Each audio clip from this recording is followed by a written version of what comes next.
Morning all അക്കൗണ്ടൻസിയുടെ പുതിയ ക്ലാസ്സിലേക്ക് എല്ലാവർക്കും സ്വാഗതം. കഴിഞ്ഞ കുറേ ക്ലാസ്സുകളിലായിട്ട് നമ്മൾ ഡിസ്കസ് ചെയ്ത് വന്നത് ബുക്സ് ഓഫ് ഒറിജിനൽ എൻട്രിയെ കുറിച്ചായിരുന്നു അല്ലേ. എന്താണ് ബുക്സ് ഓഫ് ഒറിജിനൽ എൻട്രി എന്ന് പറഞ്ഞാൽ? Books of original entry are the books in which the transactions are recorded for the first time. ട്രാൻസാക്ഷനുകൾ നടന്നാൽ ആദ്യമായിട്ട് ഏത് ബുക്കുകളിലേക്കാണോ എഴുതി വെക്കുന്നത് ആ ബുക്കുകളെയാണ് നമ്മൾ ബുക്സ് ഓഫ് ഒറിജിനൽ എൻട്രി എന്ന് പറയുന്നത്. ആ ബുക്സ് ഓഫ് ഒറിജിനൽ എൻട്രിയിൽ നമ്മൾ വിശദമായിട്ട് പഠിച്ചതാണ് ജേണൽ എന്ന് പറയുന്ന ബുക്കിനെ കുറിച്ച്.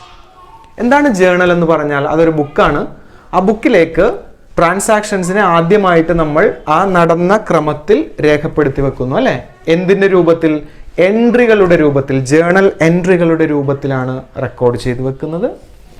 ജേണൽ എന്ന് പറയുന്ന ബുക്കിലേക്ക് രേഖപ്പെടുത്തിയതിന് ശേഷം സിമിലാരിറ്റിയുടെ, സാമ്യതയുടെ അടിസ്ഥാനത്തിൽ ഒരേപോലെയുള്ളതിനെയൊക്കെ തരം തിരിച്ച് നമ്മൾ മറ്റൊരു ബുക്കിലേക്ക് മാറ്റുന്നു. ആ ബുക്കിനെ നമ്മൾ പറയുന്നത് ലെഡ്ജർ എന്നാണ്. ലെഡ്ജറിൽ നമ്മൾ സാമ്യതയുടെ അടിസ്ഥാനത്തിലാണ് റെക്കോർഡ് ചെയ്യുന്നത്.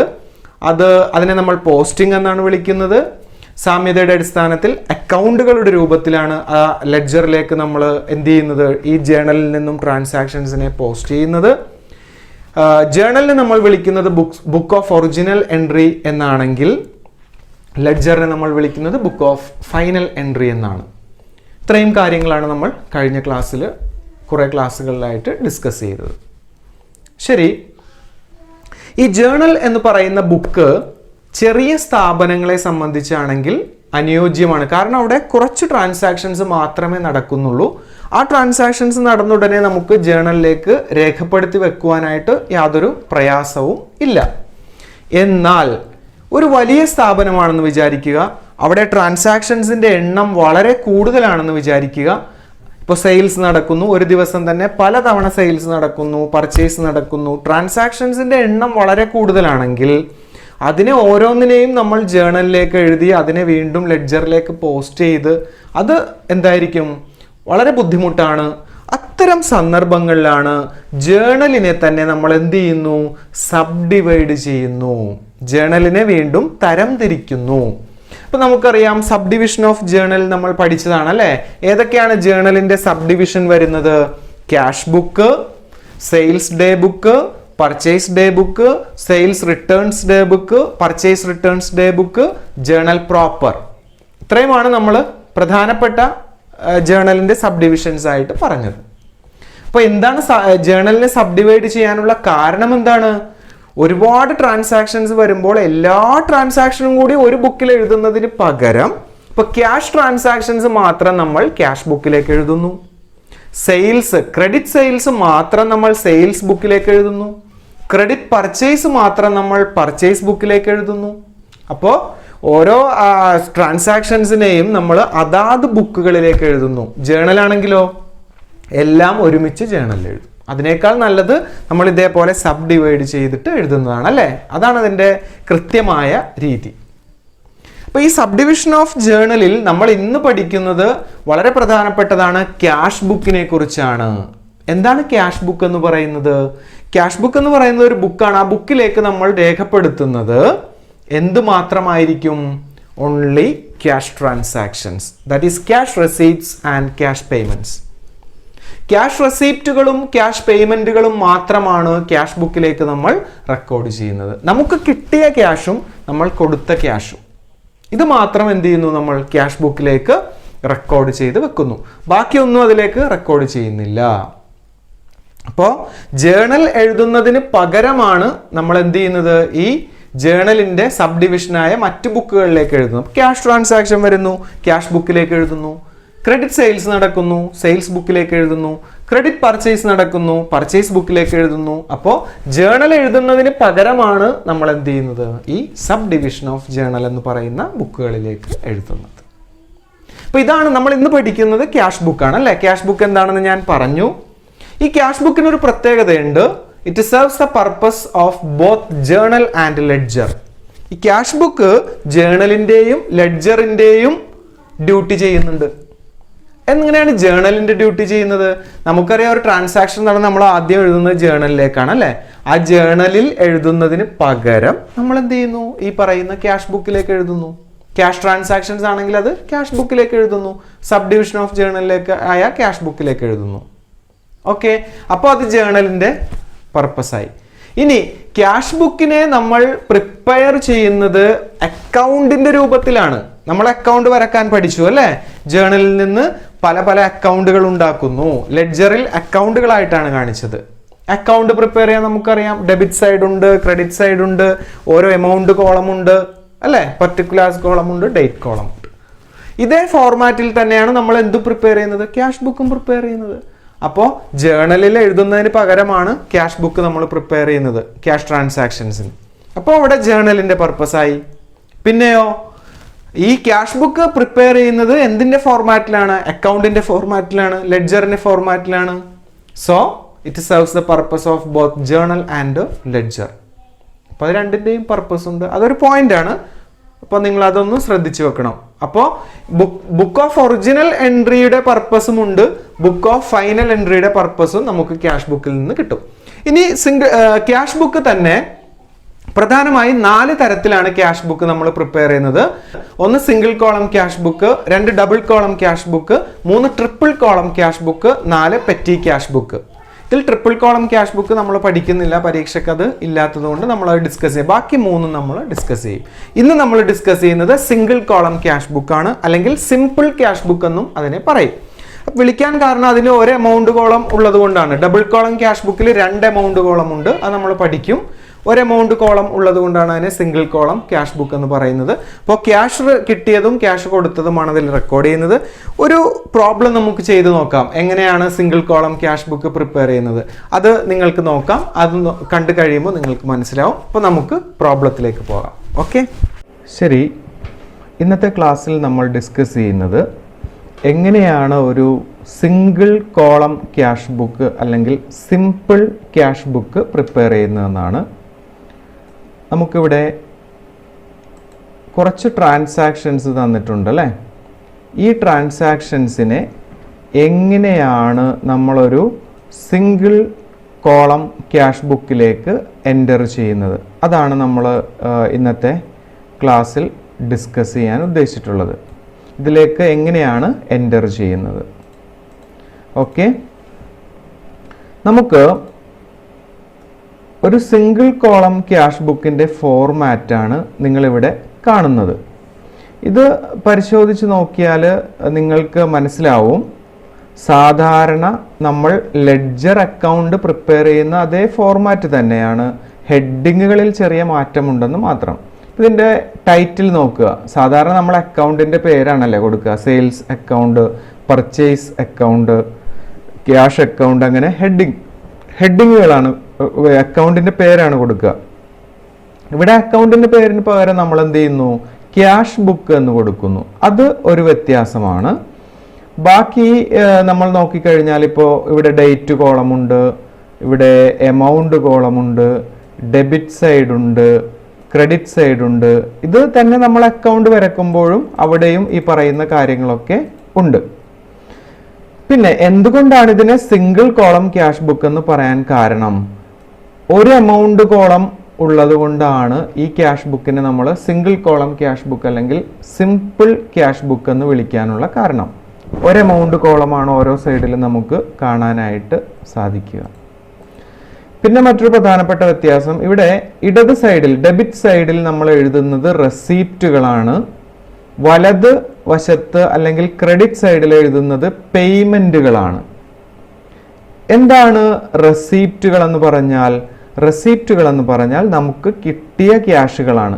പല സോഴ്സിൽ നിന്ന് നമുക്ക് എന്ത് കിട്ടുന്നു, ക്യാഷ് കിട്ടുന്നു. ആ കിട്ടുന്ന ക്യാഷാണ് നമ്മൾ ഈ ഇടത് സൈഡിൽ ഡെബിറ്റ് സൈഡിൽ എഴുതുന്നത്. വലതുവശത്ത് പേയ്മെന്റ് സൈഡാണ്. ആ പേയ്മെന്റ് എന്ന് പറഞ്ഞാൽ നമ്മൾ നൽകിയ ക്യാഷാണ്. നമ്മുടെ കയ്യിൽ നിന്ന് ക്യാഷ് പോലെ സാലറി കൊടുക്കുന്നു, പർച്ചേസ് നടത്തുന്നു, അങ്ങനെ ക്രെഡിറ്റേഴ്സിന് കൊടുക്കുന്നു. ക്യാഷ് കൊടുക്കുന്നതൊക്കെ വലതുവശത്തും എഴുതും. അപ്പോൾ ലെഫ്റ്റ് സൈഡിൽ ഡെബിറ്റ് സൈഡിൽ എന്താണ്, റെസീപ്റ്റുകളും. അതുകൊണ്ടാണ് ഇവിടെ റെസീപ്റ്റ് എന്ന ഹെഡിങ് നമ്മൾ കൊടുത്തത്. വലതുവശത്ത് പേയ്മെന്റ് എന്നുള്ള ഹെഡിങ്ങും കൊടുക്കും. പിന്നെ ഒരു ഡിഫറൻസ് എന്ന് പറയുന്നത്, സാധാരണ നമ്മൾ അക്കൗണ്ടിൽ JF എന്നാണ് എഴുതുന്നത്. ഇവിടെ നമ്മൾ അതിന് പകരം LF എന്നാണ് എഴുതുക. കണ്ടോ, LF, ലെഡ്ജർ ഫോളിയോ. കാരണം സിമ്പിളാണ്. നമ്മൾ അക്കൗണ്ടുകൾ പ്രിപ്പയർ ചെയ്യുന്നത്, ലെഡ്ജർ പ്രിപ്പയർ ചെയ്യുന്നത്, ജേണൽ പ്രിപ്പയർ ചെയ്തിട്ടാണ് ലെഡ്ജർ പ്രിപ്പയർ ചെയ്യുന്നത്. ഇവിടെ അങ്ങനെയല്ല, ഇവിടെ ജേണൽ പ്രിപ്പയർ ചെയ്യുന്നില്ല, അതിന് പകരമാണ് നമ്മൾ ക്യാഷ് ബുക്ക് പ്രിപ്പയർ ചെയ്യുന്നത്, അല്ലെ. ആദ്യമായിട്ടൊരു ട്രാൻസാക്ഷൻ രേഖപ്പെടുത്തുന്നത് എങ്ങോട്ടാണ്? ജേണലിലേക്കാണ്, അല്ലെ. ജേണലിൽ നിന്നാണ് നമ്മൾ ലെഡ്ജറിലേക്ക് പോസ്റ്റ് ചെയ്യുന്നത്. ഈ ജേണൽ എഴുതുന്നതിന് പകരമാണ് നമ്മൾ എന്ത് പ്രിപ്പയർ ചെയ്യുന്നത്? Cash book, subsidiary books, cash book, sales book, purchase book, അങ്ങനെയുള്ള സബ്സിഡിയറി ബുക്ക് പ്രിപ്പയർ ചെയ്യുന്നത് ജേണലിന് പകരമാണ്. അതായത് കുറച്ച് ട്രാൻസാക്ഷനുള്ള ബിസിനസ് ആണ് ജേണൽ പ്രിപ്പയർ ചെയ്യുന്നത്. ഒരുപാട് ട്രാൻസാക്ഷൻസ് ആവർത്തിച്ച് വരുന്ന സന്ദർഭങ്ങളിൽ നമ്മൾ ജേണലിൽ എഴുതുക എന്നുള്ളത് ബുദ്ധിമുട്ടാണ്. അതുകൊണ്ട് തരംതിരിച്ച് ഓരോ സബ്സിഡിയറി ബുക്സ് പ്രിപ്പയർ ചെയ്യുന്നു. അപ്പൊ അത് ഒരു സബ്സിഡിയറി ബുക്കാണ് ക്യാഷ് ബുക്ക്. ക്യാഷ് ട്രാൻസാക്ഷൻസ് മാത്രമാണ് അതിൽ വരുന്നത്. അപ്പോൾ ജേണലിൽ നിന്ന് ലെഡ്ജർ പ്രിപ്പയർ ചെയ്യുന്നു, അല്ലെ. നമ്മൾ പഴയ കേസിൽ, ചെറിയ ബിസിനസ്സിൽ. വലിയ ബിസിനസ് ആകുമ്പോൾ നമ്മൾ ജേണൽ എഴുതുന്നില്ല, അതിന് പകരം പല സബ്സിഡിയറി ബുക്സ് പ്രിപ്പയർ ചെയ്യുന്നു. അതിലൊരു സബ്സിഡിയറി ബുക്കാണ് ക്യാഷ് ബുക്ക്. അപ്പോൾ ക്യാഷ് ബുക്ക് പ്രിപ്പയർ ചെയ്യുമ്പോൾ പിന്നെ അവിടെ ജേണൽ ഇല്ല. അതുകൊണ്ടാണ് ഇവിടെ നമ്മൾ എഴുതുന്നില്ല, JF എന്നല്ല എഴുതുക, പകരം LF എന്നാണ് എഴുതുന്നത്. ലെഡ്ജർ പ്രിപ്പയർ ചെയ്യും, പക്ഷെ ജേണൽ പ്രിപ്പയർ ചെയ്യുന്നില്ല. ജേണലിന് പകരം നമ്മൾ ക്യാഷ് ബുക്ക് പ്രിപ്പയർ ചെയ്യുന്നു, സബ്സിഡിയറി ബുക്ക്. ഇതാണൊരു വ്യത്യാസം. ഇനി എങ്ങനെയാണ് നമ്മൾ ട്രാൻസാക്ഷൻസ് ക്യാഷ് ബുക്കിലേക്ക് എൻ്റർ ചെയ്യുന്നതെന്ന് നമുക്ക് ഓരോന്നായിട്ട് നോക്കാം. ഇവിടെ ആദ്യത്തെ ട്രാൻസാക്ഷൻ എന്ന് പറയുന്നത് എന്താണ്? ജനുവരി 1-ാം തീയതിയാണ്. അത് ക്യാഷ് ഇൻ ഹാൻഡ് ആണ്, അല്ലെ. ക്യാഷ് ഇൻ ഹാൻഡ് 11,200 രൂപ. ഇതിനെ നമ്മൾ ഓപ്പണിംഗ് ബാലൻസ് എന്നാണ് വിളിക്കുക. അതായത് നമ്മളിവിടെ ഒരു മാസത്തെ ക്യാഷ് ബുക്കാണ് പ്രിപ്പയർ ചെയ്യുന്നത്, ജനുവരി മാസത്തെ. ഇപ്പൊ ജനുവരി മാസം 1-ാം തീയതി നമ്മൾ തുടങ്ങുമ്പോൾ ഓപ്പണിംഗ് ബാലൻസ് ആയിട്ട് നമ്മുടെ കയ്യിൽ എത്ര രൂപയുണ്ട്? 11,200 രൂപ. ക്യാഷ് ബുക്കിൽ ആദ്യം നമ്മൾ എഴുതുന്നത് ഈ ഓപ്പണിംഗ് ബാലൻസിനെ ക്യാഷ് ബുക്കിന്റെ ഡെബിറ്റ് സൈഡിൽ, അതായത് റെസീപ്റ്റ് സൈഡിൽ ടു ബാലൻസ് ബ്രോഡ് ഡൗൺ അല്ലെങ്കിൽ ടു ബാലൻസ് BD എന്ന് പറഞ്ഞിട്ട് 11,200 രൂപയെ കാണിക്കുന്നു. അപ്പോൾ ആദ്യം ക്യാഷ് ബുക്കിൽ ചെയ്യുന്നത് എന്താണ്? ഓപ്പണിംഗ് ബാലൻസിനെ എടുത്ത് എഴുതുക എന്നാണ്. ഓപ്പണിംഗ് ബാലൻസ് എഴുതുന്നത് എങ്ങനെയാണ്? To balance BD. ഡേറ്റ് നമ്മൾ കൊടുക്കുന്നു ജനുവരി 1. അപ്പോൾ ഡെബിറ്റ് സൈഡിലാണ് ഓപ്പണിംഗ് ബാലൻസ് നമ്മൾ എഴുതുന്നത്. ഈ ഓപ്പണിംഗ് ബാലൻസ് എന്ന് പറയുന്നത് കഴിഞ്ഞ മാസത്തെ ക്ലോസിംഗ് ബാലൻസ് ആയിരിക്കും. കഴിഞ്ഞ മാസത്തെ ക്ലോസിംഗ് ബാലൻസ്, അതായത് ഡിസംബർ 31-ന് നമ്മൾ ക്യാഷ് ബുക്ക് പ്രിപ്പയർ ചെയ്ത സമയത്ത് അവിടെ ബാലൻസ് CD എന്ന് പറഞ്ഞ് എഴുതിയ എമൗണ്ട് ആണ് ഇപ്പൊ ഈ ജനുവരിയിൽ നമുക്ക് ബാലൻസ് BD എന്ന് പറഞ്ഞ് നമ്മൾ എടുത്തെഴുതുന്നത്. അപ്പൊ ഇത് ചോദ്യത്തിൽ തന്നിട്ടുണ്ടാവും, അത് നേരെ എടുത്ത് എഴുതുക. അപ്പോൾ അത് കഴിഞ്ഞു. അഗൈൻ നമ്മൾ രണ്ടാമത്തെ ട്രാൻസാക്ഷൻ പരിശോധിക്കുന്നു. ജനുവരി 5-ാം തീയതി റിസീവ്ഡ് ഫ്രം രമേശ് 300. രമേശിന്റെ പക്കൽ നിന്നും 300 രൂപ നമ്മൾ എന്ത് ചെയ്യുന്നു? കിട്ടുന്നു, അല്ലെ, രമേശിന്റെ അടുത്ത് നിന്ന്. അപ്പൊ നമ്മൾ ഏത് സൈഡിലായിരിക്കും എഴുതുക? റെസീപ്റ്റ് സൈഡിലാണോ പേയ്മെന്റ് സൈഡിലാണോ? ശരിയാണ്, റെസീപ്റ്റ് സൈഡിലാണ്, അല്ലെ. കിട്ടിയതൊക്കെ റെസീപ്റ്റിലും കൊടുത്തതൊക്കെ പേയ്മെന്റിലും. അപ്പോൾ റെസീപ്റ്റ് സൈഡിലേക്ക് നമ്മൾ ഈ 300 രൂപയെ നോക്കിയേ, റെസീപ്റ്റ് സൈഡിലെ എമൗണ്ട് എഴുതുന്നു 300 രൂപ. ആരുടെ കയ്യിൽ നിന്നാണ് കിട്ടിയത്? രമേശിന്റെ കയ്യിൽ നിന്നും. അപ്പോൾ അതുകൊണ്ട് ടു രമേശ് എന്ന് എഴുതി. ഇവിടെ ഡേറ്റ് ജാനുവരി 5. ആ ട്രാൻസാക്ഷൻ ഇവിടെ കഴിഞ്ഞു. വീണ്ടും നമ്മൾ അടുത്ത ട്രാൻസാക്ഷനിലേക്ക് പോകുന്നു. പെയ്ഡ് റെന്റ് 30 രൂപ. 30 രൂപ റെന്റ് കൊടുക്കുന്നു, അല്ലെ. അപ്പോൾ റെന്റ് കൊടുത്തു എന്ന് പറഞ്ഞാൽ റെസീപ്റ്റ് സൈഡിലാണോ പേയ്മെന്റ് സൈഡിലാണോ എഴുതുക? പേയ്മെന്റ് സൈഡിലാണല്ലേ എഴുതുക. അപ്പോൾ ഈ റെന്റ് 30 രൂപ നമ്മൾ പേയ്മെന്റ് സൈഡിലേക്ക് 30 രൂപ എഴുതുന്നു. അതിന്റെ കാരണം റെന്റ് കൊടുത്തതാണ്, അല്ലെ. അപ്പോൾ ബൈ റെന്റ് എന്ന് എഴുതുന്നു. ഡേറ്റ് ജനുവരി 7. അപ്പോൾ ആ ട്രാൻസാക്ഷൻ നമ്മൾ റെക്കോർഡ് ചെയ്ത് കഴിഞ്ഞു. വീണ്ടും നമ്മൾ അടുത്ത ട്രാൻസാക്ഷനിലേക്ക് പോകുന്നു. Sold goods for cash. പൈസക്ക് സാധനങ്ങൾ വിറ്റു. 300 രൂപയുടെ സാധനങ്ങൾ വിറ്റു, അല്ലെ. അപ്പൊ പൈസ കിട്ടി 300 രൂപ. അതപ്പോ റെസീപ്റ്റ് സൈഡിലല്ലേ വരിക? കിട്ടിയതാണ്. അപ്പോൾ ഈ 300 രൂപയെ നമ്മൾ റെസീപ്റ്റ് സൈഡിലേക്ക് എഴുതുന്നു, അല്ലെ. 300 രൂപ എങ്ങനെയാണ് കിട്ടിയത്? സെയിൽസ് നടന്നപ്പോൾ. അപ്പോൾ ടു സെയിൽസ് എന്ന് എഴുതി, ഡേറ്റ് ജനുവരി 8. അപ്പോൾ ആ ട്രാൻസാക്ഷനും കഴിഞ്ഞു. നെക്സ്റ്റ് നമ്മൾ അടുത്തതിലേക്ക് പോകുന്നു. ജനുവരി 10 പെയ്ഡ് മോഹൻ 700. മോഹൻ എന്ന് പറയുന്ന ആൾക്ക് നമ്മൾ 700 രൂപ കൊടുത്തു. അതപ്പോൾ പേയ്മെന്റ് അല്ലേ? അപ്പോൾ ആ 700 രൂപയെ നമ്മളിവിടെ പേയ്മെന്റ് സൈഡിൽ കാണിക്കുന്നു. എങ്ങനെയാണ് പേയ്മെന്റ് വന്നത്? മോഹന് കൊടുത്തു അല്ലെ, ടു ബൈ മോഹൻ, ഡേറ്റ് ജനുവരി 10. അപ്പോൾ അതും നമ്മളിവിടെ കഴിഞ്ഞു. വീണ്ടും നമ്മൾ അടുത്ത ട്രാൻസാക്ഷനിലേക്ക് പോകുന്നു. ജനുവരി 27 പർച്ചേസ്ഡ് ഫർണിച്ചർ ഫോർ ക്യാഷ് 200 രൂപ കൊടുത്ത് ഫർണിച്ചർ വാങ്ങി. അപ്പോൾ അത് റെസിപ്റ്റ് ആണോ പേയ്മെന്റ് ആണോ? പൈസ കിട്ടിയോ പോയോ? പൈസ പോയി അല്ലേ? ഫർണിച്ചർ വാങ്ങി പൈസ കൊടുത്തു. അപ്പോൾ അത് പേയ്മെന്റ് സൈഡിലേക്ക് ആ 200 രൂപയെ നമ്മൾ എടുത്തെഴുതുന്നു. എപ്പോഴാണ് പൈസ പോയത്? ഫർണിച്ചർ വാങ്ങിയപ്പോൾ. അപ്പോൾ ബൈ ഫർണിച്ചർ, ഡേറ്റ് ജനുവരി 27. അപ്പോൾ അത് കഴിഞ്ഞു. ദെൻ നമ്മൾ അടുത്ത ട്രാൻസാക്ഷനിലേക്ക് പോകുന്നു. ജനുവരി 31 അല്ലെ, പെയ്ഡ് സാലറീസ്, സാലറി കൊടുക്കുന്നു. അപ്പോൾ സാലറി കൊടുത്തു എന്ന് പറഞ്ഞാൽ പേയ്മെന്റ് ആണ് അല്ലെ, പൈസ പോയതല്ലേ. അപ്പോൾ ആ 100 രൂപയെ നമ്മൾ എന്താ ചെയ്യുന്നത്?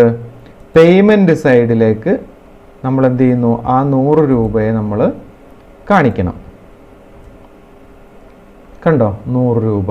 എങ്ങനെയാണ് ആ 100 രൂപ പോയത്? സാലറി കൊടുത്തപ്പോൾ, ബൈ സാലറീസ്.